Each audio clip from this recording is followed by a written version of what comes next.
బెదిరించి దారికి తెచ్చుకోవడం డొనాల్డ్ ట్రంప్కు బాగా ఇష్టం. మిత్రులు, భాగస్వాములు, శత్రువులు ఈ తేడాలేవీ లేకుండా అన్ని దేశాలతో అమెరికా అధ్యక్షుడు వాణిజ్య యుద్ధానికి దిగాడు. ట్రంప్ ఒత్తిడి, బెదిరింపులకు ఆయా దేశాలు భయపడ్డాయి కూడా. గత్యంతరం లేక ట్రంప్తో వాణిజ్య ఒప్పందాలను కుదుర్చుకున్నాయి. కానీ భారత్, చైనా మాత్రం అలా కాదు. ట్రంప్పై సై అంటే సై అంటున్నాయి. మరీ ముఖ్యంగా అరుదైన ఖనిజాలతో అమెరికాను చైనా చావుదెబ్బ కొడుతోంది. ట్రంప్ ఎత్తుగడలు, వ్యూహాలు చైనా ఖనిజాల ముందు చిత్తవుతున్నాయి. నవంబర్ 1 నుంచి చైనాపై 100% సుంకాలు తప్పవని ట్రంప్ తాజాగా వార్నింగ్ ఇచ్చాడు. మరి ఈ వార్నింగ్తో చూసుకుందాం రా అంటూ చైనా కూడా సవాల్ విసిరింది. దీంతో ట్రంప్ వెనక్కి తగ్గాడు. ఒక్క రోజులోనే యూటర్న్ తీసుకున్నాడు. చైనాపై ట్రంప్ సుంకాలు వర్కౌట్ అవుతాయా? రేర్ ఎర్త్ ఖనిజాలకు ట్రంప్ చిత్తవడం ఖాయమా? Let's watch.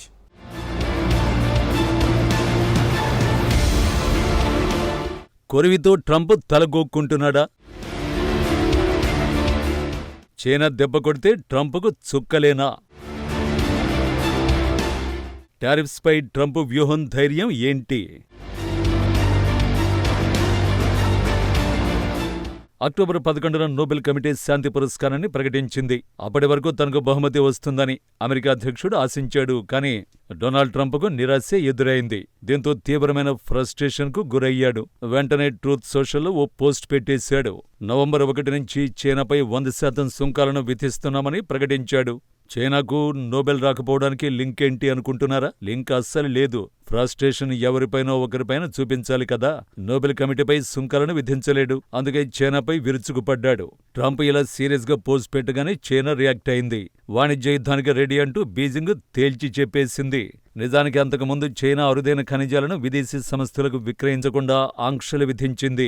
దీనిపై వెంటనే ట్రంప్ స్పందించలేదు. 2 రోజుల తర్వాత 100% సుంకాలతో చైనాకు వార్నింగ్ ఇచ్చాడు. అంతేకాదు కీలకమైన సాఫ్ట్వేర్లను కూడా చైనాకు వెళ్లకుండా నిషేధిస్తామన్నాడు. దక్షిణ కొరియాలో చైనా అధ్యక్షుడితో సమావేశాన్ని కూడా రద్దు చేసుకుంటామని ట్రంప్ ప్రకటించాడు. మరోవైపు అమెరికా ఉపాధ్యక్షుడు జేడీ వాన్స్ సైతం బీజింగ్పై విరుచుకుపడ్డాడు. 2 దేశాల మధ్య ఉద్రిక్తతల్ని చైనా రాజేస్తోందని ఆరోపించారు. వాణిజ్య అంతరాయాలకు చైనా యత్నిస్తోందంటూ వాన్స్ విమర్శించాడు.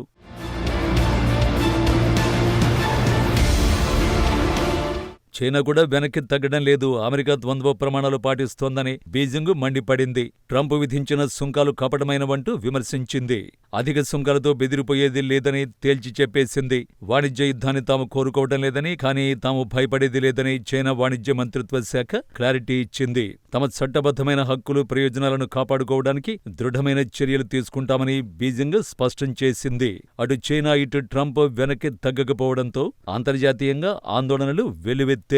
మరోవైపు అమెరికా మార్కెట్లు కుప్పకూలాయి. అంతర్జాతీయ సప్లై చైన్కు అంతరాయం తప్పదని నిపుణులు హెచ్చరించారు. ఎలక్ట్రానిక్స్ ధరలు పెరుగుతాయని ఆందోళన వ్యక్తం చేశారు. క్లీన్ ఎనర్జీ ఉత్పత్తులు, ఇతర వస్తువుల ధరలు రాకెట్లను తలపించే అవకాశం ఉందని వారు వాపోయారు. అయితే చైనా బెదిరింపులకు అమెరికా అధ్యక్షుడు తల వంచాడు. చైనా సుంకాలపై యూటర్న్ తీసుకున్నాడు. చైనా గురించి ఆందోళన చెందొద్దంటూ మళ్లీ ట్రూత్ సోషల్లో పోస్ట్ చేశాడు. జిన్పింగ్ మూడు మారిపోయి రేర్ ఎర్త్స్ పై అలాంటి ప్రకటన చేసినట్టు ఉన్నారంటూ సర్దుకుపోయే ప్రయత్నం చేశాడు. అమెరికాను టెన్షన్ పెట్టే పని జిన్పింగ్ చేయలేరని తెలిపాడు. అమెరికా సైతం చైనాని ఇబ్బంది పెట్టదని, ఆ దేశానికి హెల్ప్ చేస్తామని ట్రంప్ క్లారిటీ ఇచ్చే ప్రయత్నం చేశాడు. ఎందుకు రేర్ ఎర్త్స్ విషయంలో ట్రంప్ భయపడుతున్నాడు? అరుదైన ఖనిజాలు అంటే ఏమిటి?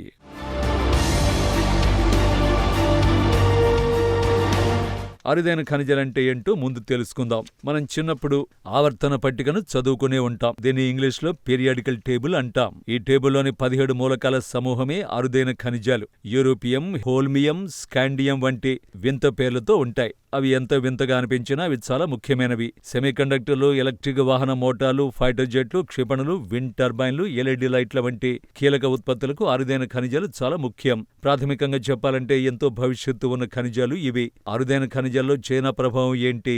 రేర్ ఎర్త్ మెటల్స్ ఉత్పత్తిలో ప్రపంచంపై డ్రాగన్ కంట్రీ ఆధిపత్యాన్ని చెలాయిస్తోంది. అరుదైన ఖనిజాల ఉత్పత్తిలో చైనాకు 70% వాటా ఉంది. అరుదైన భూ అయస్కాంతాల్లో డ్రాగన్ వాటా 90% ఉంది. అరుదైన ఖనిజ లోహాలతోనే అయస్కాంతాలు తయారవుతాయి. ఎలక్ట్రిక్ వాహనాల తయారీకి అయస్కాంతాలు అత్యంత కీలకమైనవి. అయితే అరుదైన ఖనిజాల్లో చైనాకు ఆధిపత్యం యాదృచ్ఛికంగా వచ్చింది ఏమాత్రం కాదు. 1990లోనే అరుదైన ఖనిజాల ప్రాధాన్యాన్ని చైనా గుర్తించింది. భవిష్యత్తు వాటిపైనే ఆధారపడి ఉంటుందని అంచనా వేసింది. ఈ క్రమంలో మొదట అరుదైన ఖనిజ నిక్షేపాలపై కఠినమైన నియంత్రణను చైనా విధించింది. వాటి నిల్వలను భారీగా పెంచుకుంది. ఆ తర్వాత రేర్ ఎర్త్ మెటల్స్ ప్రాసెసింగ్ టెక్నాలజీపై దృష్టి సారించింది. అన్ని ఖనిజాల మాదిరిగానే రేర్ ఎర్త్ మెటల్స్ ను కూడా భూమి నుంచి వెలికితీసి శుద్ధి చేయాల్సి ఉంటుంది. ఈ ప్రాసెసింగ్ ప్రక్రియలో చైనా చాలా దూరం వెళ్ళింది. ఈ విషయంలో డ్రాగన్ కంట్రీ వెనక్కి తిరిగి చూసుకోలేదు.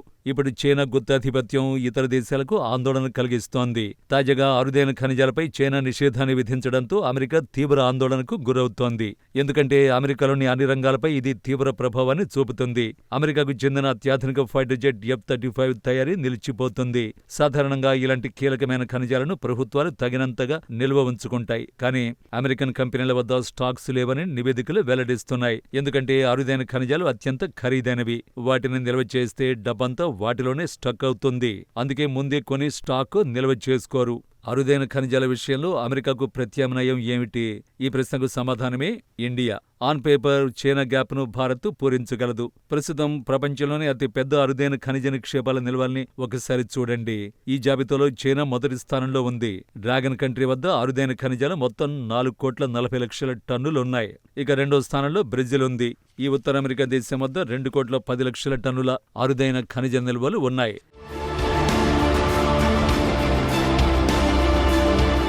ఈ జాబితాలో మూడో స్థానంలో ఉన్న దేశం భారతే. మన దేశంలో 69 లక్షల టన్నుల రేర్ ఎర్త్ మెటల్స్ ఉన్నాయి. 57 లక్షల అరుదైన ఖనిజాలతో ఆస్ట్రేలియా 4వ స్థానంలో ఉంది. 5వ స్థానంలో రష్యా ఉంది. నిజానికి అరుదైన ఖనిజాల లభ్యత పెద్ద సమస్యేం కాదు. చాలా దేశాలను ఈ ఖనిజ నిక్షేపాలు ఉంటాయి. కానీ వాటిని తవ్వుకోవడంతో పాటు శుద్ధి చేసే టెక్నాలజీ చాలా దేశాలకు లేదు. అదే చైనాకు కలిసి వచ్చే అంశం. అమెరికా ఎలాంటి చర్యకు దిగినా చైనా మాత్రం అదే ఆయుధాన్ని ప్రయోగించి వాషింగ్టన్ నోరు మూయిస్తోంది. ఇప్పుడు కూడా అదే పని చేసింది.